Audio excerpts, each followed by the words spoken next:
The following is an Infinity One Productions presentation, keeping it honest, insightful, interactive. Coming up next on this edition of 30 with Lee, myself and the beautiful and the lovely Tammy, we are talking Avengers Endgame. It's taken 22 films to get to this point, 10 years in the making. An all-star cast slam dunks this movie. 30 with Lee, we're talking Avengers Endgame, and it's happening right now.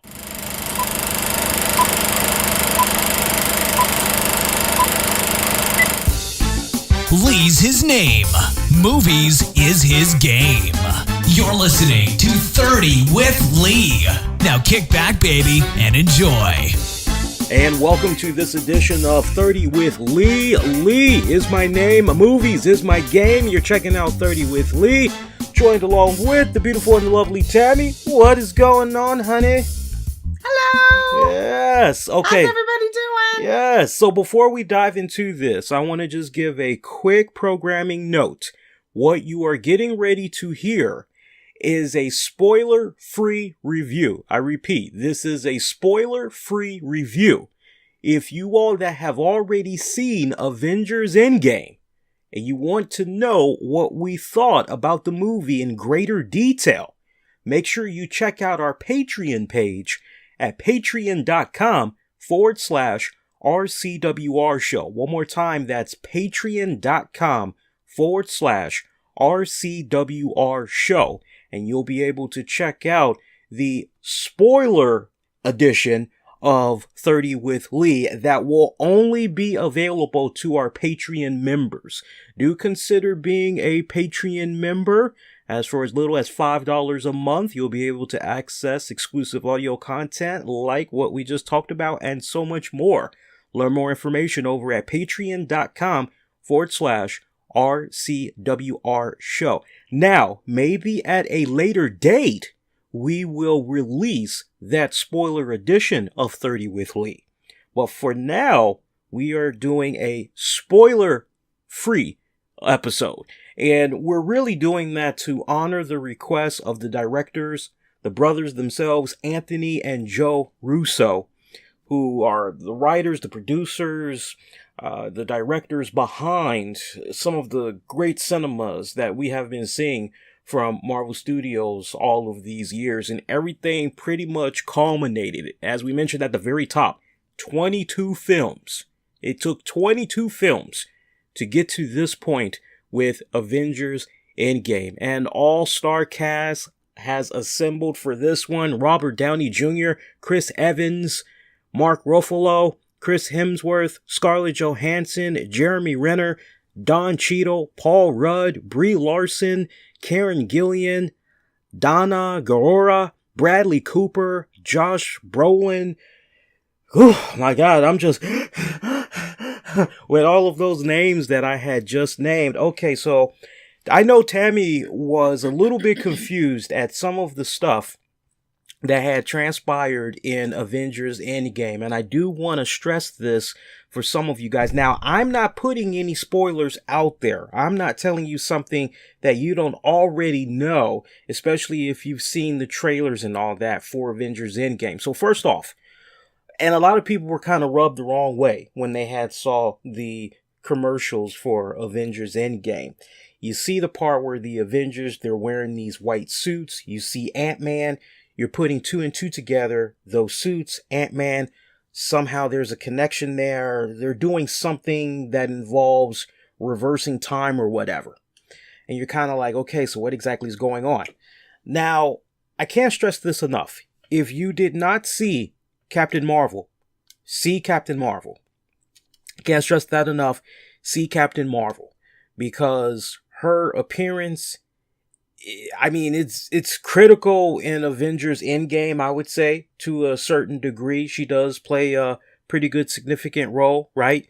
But at the same time, it gives you better context to understand her story, what she's all about by the time you see her in Avengers Endgame. Not to mention, when you watch the end credits of Captain Marvel, there is something that really does what I think is a fine job in bridging the gap between Captain Marvel and her being on Earth.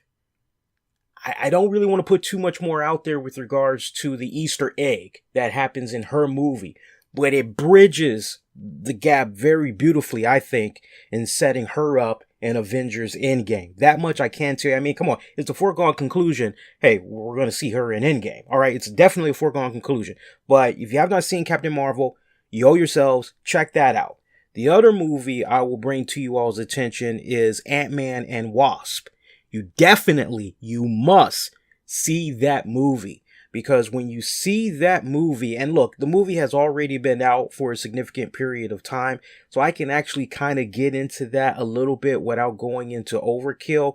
But basically, as you all know, Scott Lang has been infatuated with trying to figure out a way to bring back his wife. He knows that she is trapped in the quantum realm, and he's been trying to figure out tirelessly how to get her back, but he didn't really think that it was at all possible.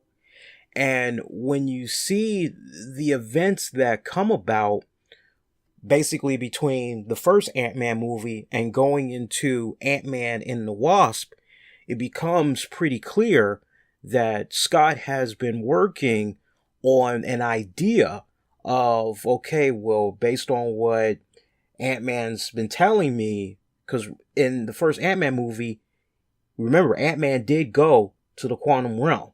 Mm-hmm. And he pretty much goes into more information about that during Ant-Man and Wasp, which has Scott Lang apparently, because some years pass. Mm-hmm. Matter of fact, there's a huge fallout between Scott Lang, Ant-Man, Scott's daughter, the Wasp. There's a whole fallout that has happened between the three of them. And basically what it had to do with was the fact that Ant-Man went to go help the Avengers, and he did not let Scott and his daughter know. He left them pretty much out to dry, and they felt a little bit betrayed, because after all, they gave him the suit. Right. And for him to just go and do that. So we kind of learned they haven't talked to each other in a couple of years, and Ant-Man's trying to do everything in his power to lead a straight and narrow life because he's on probation. And of course, as you know, there's nothing more than he wants than to spend quality time with his daughter and all that.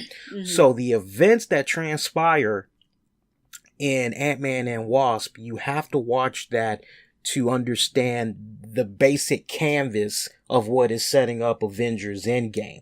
So for those of you that stay through the credits, for example, for Endgame, and you say, like Tammy did, oh, Michelle Pfeiffer, will understand. Michelle Pfeiffer, that's Scott Lang's wife.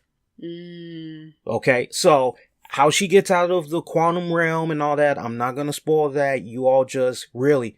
So Captain Marvel, Ant-Man and Wasp, go out of your way. See those two movies. If you've seen everything pretty much up to this point, and those were like the only two you haven't watched yet, watch them. You'll actually go back and you'll say, damn, I wish I'd have saw these in the theaters. They were actually that damn good. Especially Ant-Man and Wasp. I was really kicking myself in the ass that I didn't watch that in the theaters. Right? It was actually that good. I liked it more so than part one, I would have to say. I liked it more than part one. Part one was decent. Part one was decent. Yeah. Pretty good rating there. Yeah. So when Avengers Endgame kicks off, it's pretty much been a couple of weeks since Thanos had used the Infinity Stones to kill half of life across the universe. Right? And as you all probably were able to figure out, somehow Tony Stark, last we saw him, he's out in space, and everybody was able to figure out, oh, Tony Stark, he's with Nebula, but, you know, what the hell's going on with him? Oh, man, is he going to die? Huh? And you're like, nah, he's going to make it, because they kept showing trailers after trailers after trailers, so you knew somehow he was going to make it back to Earth or whatever. We won't go into all of that detail, right? But there's your basic plot right there. It's only been a couple of weeks since Thanos had used the Infinity Stones, and the Avengers, they are still reeling. They are still hurting. They are having a rough freaking time trying to come to terms on all the people that are lost. It's not just a case of life loss But on top of that, those that they lost that were, unfortunately casualties to Thanos and his hungry power, right? His hungry driven power of what he feels he's justified. He's right in his psychology. And at this point, the only thing that all of these guys are thinking about, we need to get our hands on Thanos. Where is this guy? He just snaps his freaking fingers, does what he does, disappears, and there's no ramifications. What the hell? So they set out to find him. Now, they do find him. That's all we're going to say. And after that, 5 years go past. 5 years go past, they are still hurting. They are still in pain. And they are trying to figure out you can tell, they're having a real hard, tough time moving on with their lives. Enter Ant-Man. Ant-Man, finally, he comes out of that machine that was setting up the whole quantum realm thing. And he's trying to figure out what the hell is going on. And it's almost like, you remember that scene? I can't remember which Captain Marvel movie it was. I'm sorry, Captain America movie that it was. But do you remember the scene where Captain America was talking to Falcon? And Falcon was telling him, you know what? I got just the album for you to check out. It pretty much will get you caught up to speed on everything that's been happening. And he recommended Marvin Gaye's What's Going On. Yeah. Right? I do. Yeah. Okay. So it's almost kind of like Ant-Man is, hey, what the hell is going on? So eventually, after he runs out of all options, he figures, okay, well, you know what? I had helped out the Avengers. They needed me at a time when they really needed help. I really need their help because I need to make sense out of what the hell just happened. Mm-hmm. And so eventually he goes to the Avengers headquarters and they're like, holy crap, is this legit? Thought he died. Is this from the past? And they're like, no, that's real time right now on our surveillance camera. And so he pretty much spills the beans on what all happened. And basically, when he was in the quantum realm, what felt like he was only there for 5 hours, it turns out in real time, he was gone for 5 years. Mm-hmm. And so this is where they get the idea, well, if he was able to go into the quantum realm and this whole thing about time, well, surely we could somehow use that to our advantage and maybe somehow correct what Thanos did. So that's all we're going to say with regards to that. All right. So that's basically the canvas of this movie. Right. Mm-hmm. And I think if you've seen the trailers, we're not telling you something that you don't already know, because that's the thing with a lot of these trailers that they kept putting out, even on TV. It was hard to dodge it. You just had a really good sense of, okay, I kind of know what they're doing here. Mm-hmm. Right. And it didn't help that you had Dave Bautista and other people pretty much saying, oh yeah, we'll be back. And Tom Holland, Spider-Man, oh yeah, I'm back. Don't worry guys, I'm not dead. You're like, it doesn't help. So, you kind of figured something was going on, right? But that's all we're basically telling you is the information that you all pretty much gathered from the commercials. That's it, right? And the basic plot of the movie. Now, keeping that in mind, again, we're talking spoiler free. I want you to jump in now. What did you think of the movie overall? Overall, I thought the movie was really well written, really well thought out. Just kind of bringing back old versus new. And just really, really well thought out. Again, there was a few parts that were a little bit like, okay, wait a minute, what's going on? But that's only because I haven't had a chance to really sit down and watch the other movies that we were just talking about. But then after a bit, I pretty much started to think, I was like, oh, okay. And then you can then follow along, even if you haven't seen those. After a few minutes of kind of what's going on scene for scene.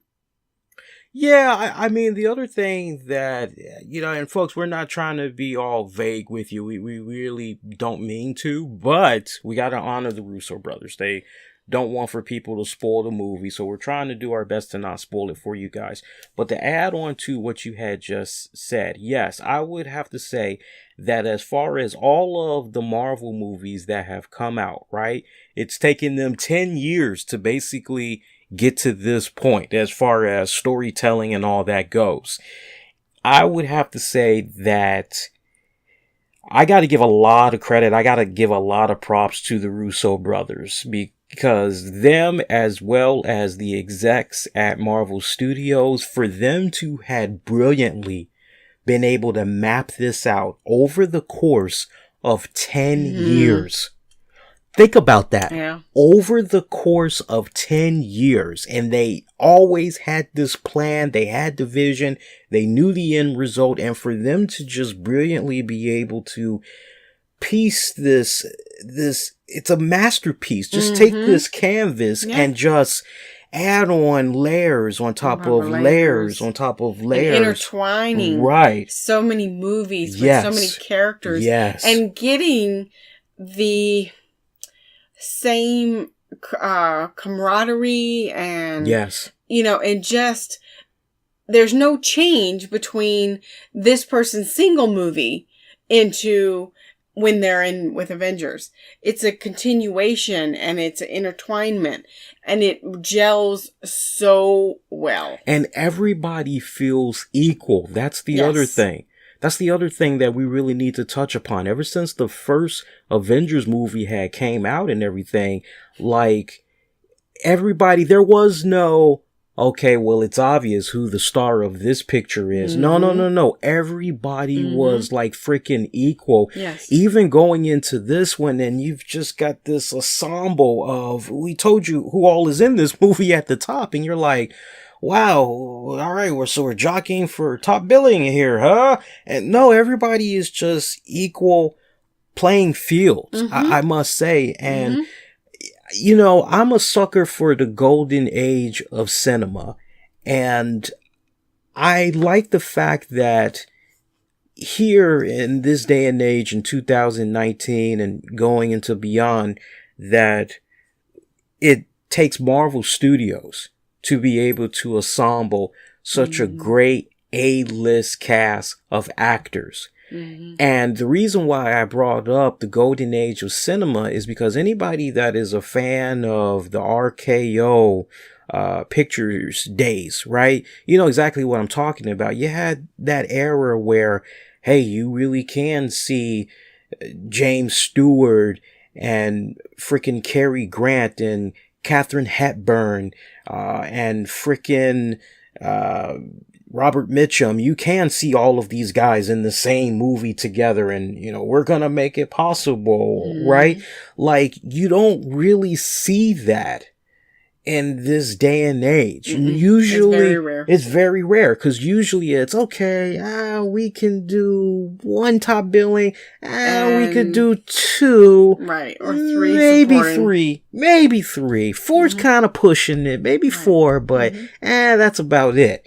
But no, here is a case where it's just, you look at all of these actors, and you're just like, wow, every single one of these guys, I grew up on them. I know about their catalog. I know what they can bring to the table. I know what they have to offer. It was a beautiful thing to see. And even when I play back the Harry Potter franchise, even when I play back the Lord of the Rings franchises in my mind, still, when I go back and I say, okay, but as far as the new millennium goes, when I think about just a great ensemble of a cast of A-list actors, have I seen anything like this? And, the answer is no. It's no. It's a hard no. Of this magnitude. Let me stress that. Of this magnitude. No, you pretty much had to go back to the golden era of cinema to see something like this. What was that movie with Charlton Heston and the great A-list cast? The Greatest Story Ever Told? That was another one that had a great cast of who's who. You know, not just Charlton Heston, but I said Charles Heston. Forgive me. I meant to say Charlton Heston. No. But I'm sure some people call him Charles as well. You know, but to each its own. But I've never seen anything like it before, and just the way that this was written. I gotta say, I was really taken back because I was pretty much just expecting a straight up hit 'em up, fight. I was expecting some stuff like that, but so much more. So much more. You know, just the you know, there's something in this movie for everybody. Yes. If you have never ever seen an Avengers movie in your life and just enjoy an action and comedy, you will probably enjoy this movie. I mean, grant you, it might be a little far-fetched if you haven't seen some of it. But it just had so much for so many. And it was so many emotions throughout the whole movie. It was. And, you know, the other thing that I want to touch upon, you know, we were talking about how basically 10 years in the making has pretty much got us up to this point. Here is a case right here where, and the Bill Maher's, they can say whatever that they want to say about Marvel and these movies and everything like that. When it's all said and done, this is wholesome, good entertainment. This is how people like to spend their leisure time. If people want to kick back and they want to watch superheroes on the big screen, there's nothing wrong with that. Hey, I may not like baseball like I used to when I was a kid. You know, I grew up. Last time I was interested in baseball was during the whole Sammy Sosa, Mark McGwire, and they were going back and forth. And then everybody was interested in baseball at that point. I mean, and then Jose Canseco came along with that book. And I remember going to the library, checking that book out. And I remember I must have had that book checked out for 3 months because I couldn't believe what I was reading that Jose was bringing up. And I remember like maybe 2-3 days before the book was due, I would just keep coming back. Hey, I want to check this book out again. Okay, we got to check it in first. Yeah. Okay, well, here you go. And then they would check it in. And like, okay, I want to check it back out. And they give me a new joint. And I would just keep doing it like that. And I did that for 3 months. Wow. And I could not believe, because I didn't, you know, I was trying my best to read it all, but it took me like 3 months to finish it. So I had to keep checking it out like 3 times. And finally, when I got done reading it, I put my head down in shame and I said, okay, well, I'm done with baseball. I don't care about it now. I just don't. It's been so many years removed. I don't care about baseball now, but I respect anybody that for leisure time, that's what they enjoy doing. Hey, I'm not gonna knock it. So to the Bill Maher's that don't understand, or I don't understand why all these people are, you know, seeing these type of movies and blah this and blah that.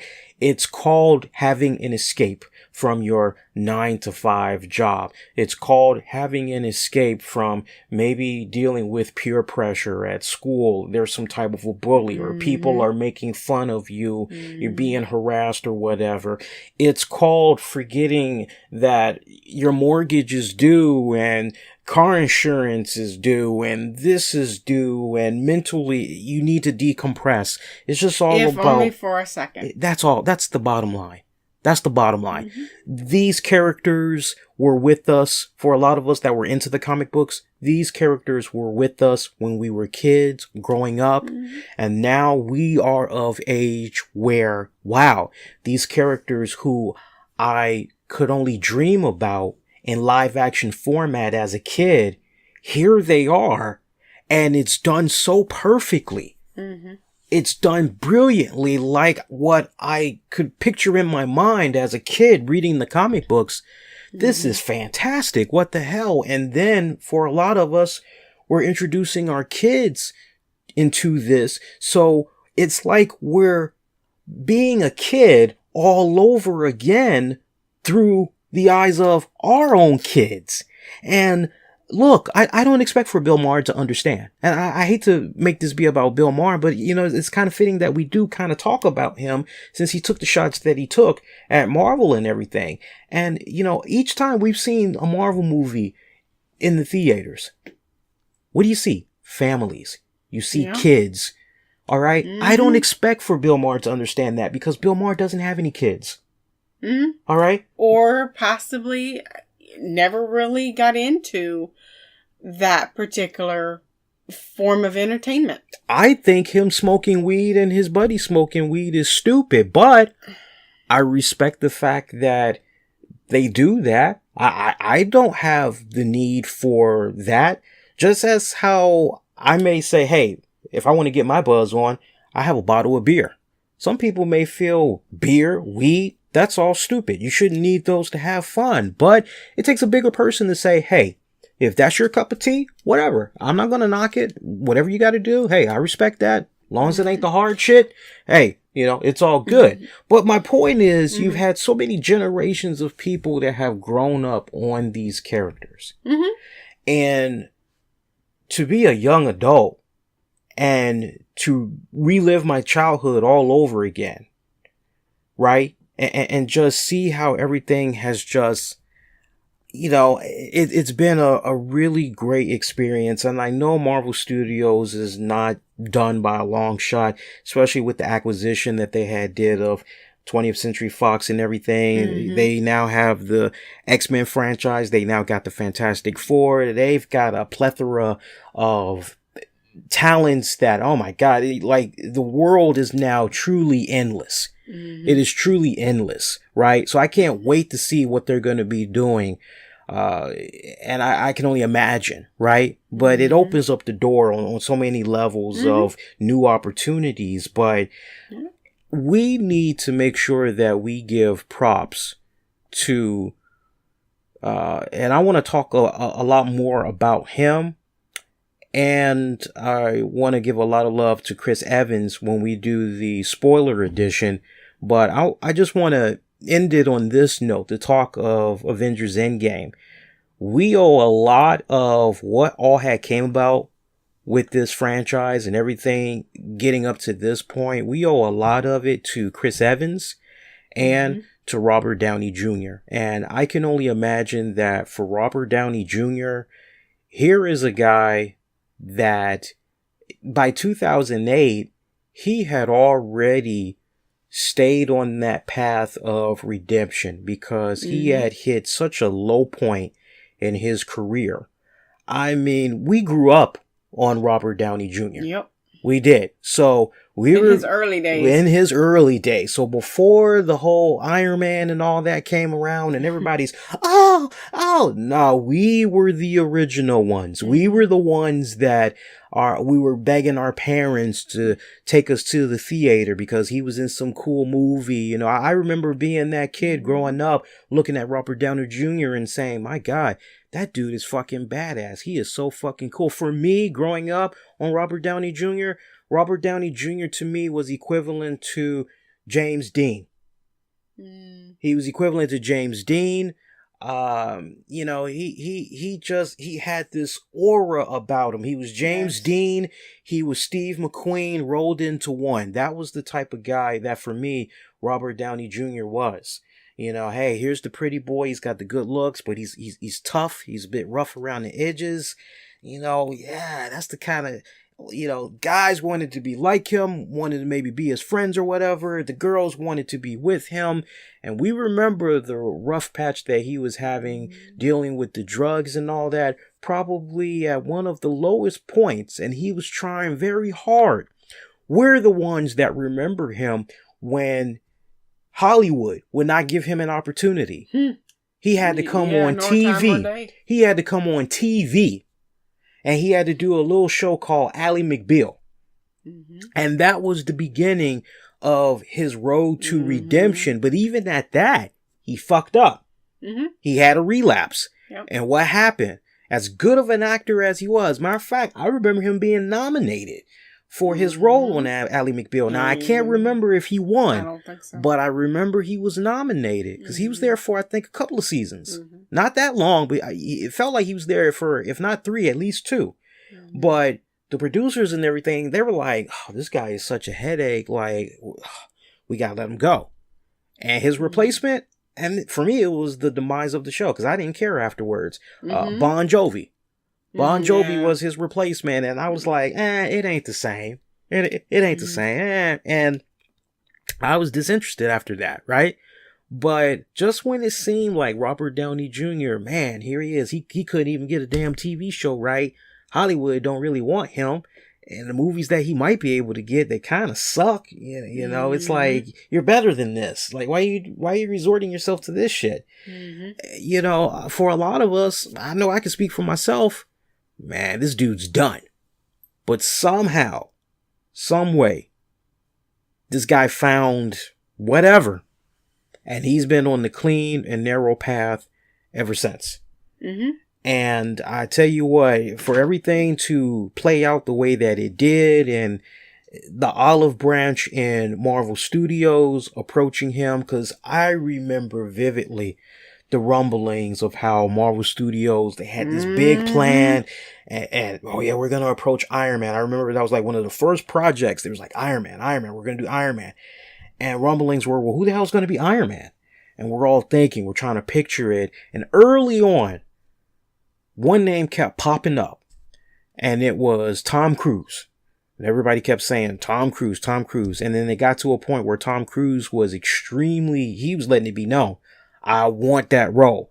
I want to be Iron Man. I can nail that Tony Stark character. And for a lot of us, we're trying to picture that. We're like, he's got the arrogance, but I don't know about anything else. Right, we're like, I don't really. And then another name that popped up was, well, how about Robert Downey Jr.? And it was, nah, don't really see that. Nah. And then when the announcement came that Robert Downey Jr. had got the role, it was, well, if they landed him, and for us that grew up on him, we're going, well, we know the caliber of an actor he can be under the right project.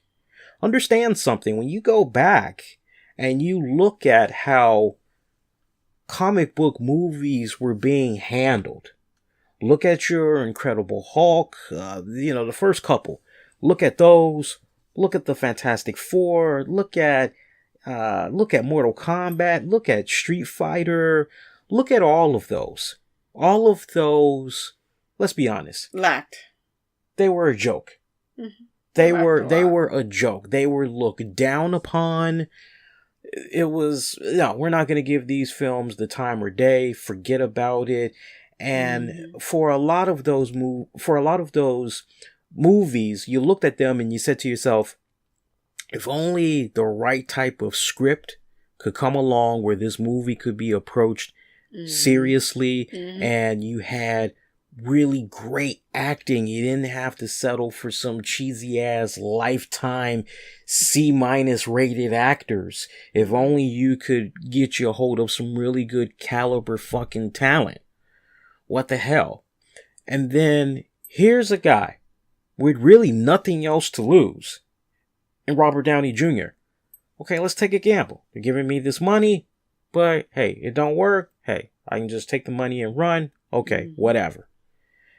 And look at what he and Marvel Studios were able to do. You know, it's almost, if I were to summarize it, what Robert Downey Jr., and you have to give him all of that praise, because without them bagging Robert Downey Jr., there would not have been a Chris Evans, Captain America. There would not have been a Scarlett Johansson, Black Widow, and so forth. Everything that has come about now, Black Panther, and everything begins with Robert Downey Jr. taking the chance and saying, okay, you know what?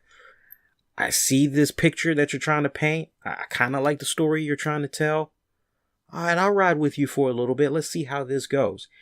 And there were multiple times over the years. Okay, looks like he's done. But he kept coming back. And I think that's a testament to how much faith he had in Marvel Studios. And vice versa. And vice versa. But for him, because he could have easily, but that's a testament to him as far as, okay, I like where they're going. I like the quality. I like the execution. I'm going to continue to stay at this. Right. Let's keep at this, right? So we really need to make sure we show that love and recognition for him. Because him and Chris Evans, because there's just no telling where this franchise would be right now. I'm talking about Marvel Studios as a whole. There's just no telling where they would be right now. I agree with that. I think when we first actually started dating and had gotten together, I think they were on Iron Man 2. Either that one sounds or about two. right. That sounds about right. Well, the first Iron Man movie came out in 2008. Okay, then they were on 2. They were 2, I think, had just come out. Yeah, 2. And just to see the evolution of everything between that second Iron Man movie into what we have now. Now, I will be the first to tell you, before we got together, I really was not a comic book movie person. I thought Robert Downey Jr. was okay. Take him or leave him at that point. But let me tell you something. When I saw the first Iron Man, because I think we had watched 2, and then we went back and watched 1, and really just, I got to the point where I couldn't see anyone else in that character. He embodied that character beautifully. Beautifully.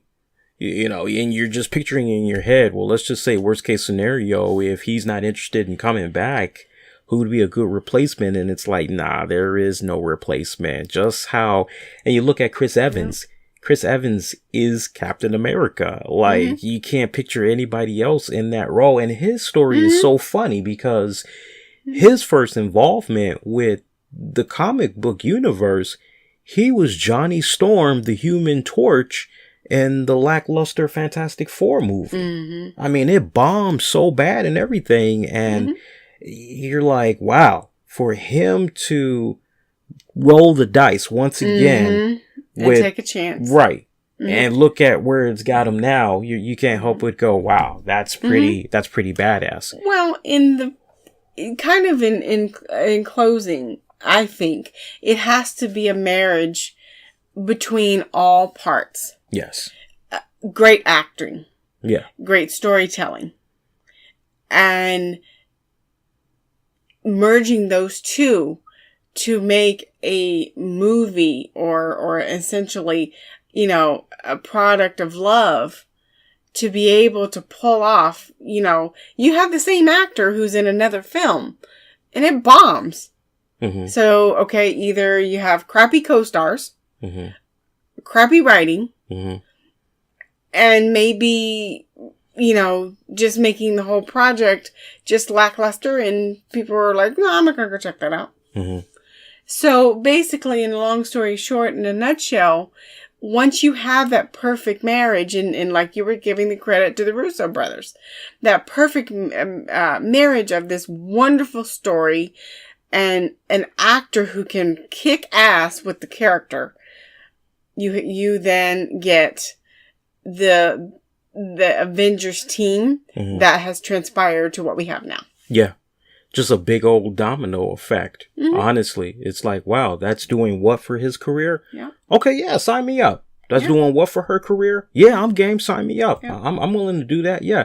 And it's just basically, it's almost kind of like Hell Hydra. It's kind of, you're catching the bug and it's, tag, you're it, and everybody just comes together. This was a beautifully directed movie, solid acting, great visual effects. I wouldn't be surprised if this was up for a couple of awards, because I know now they're trying to show the comic book movies a lot of love. I know Black Panther had won a couple at the Oscars.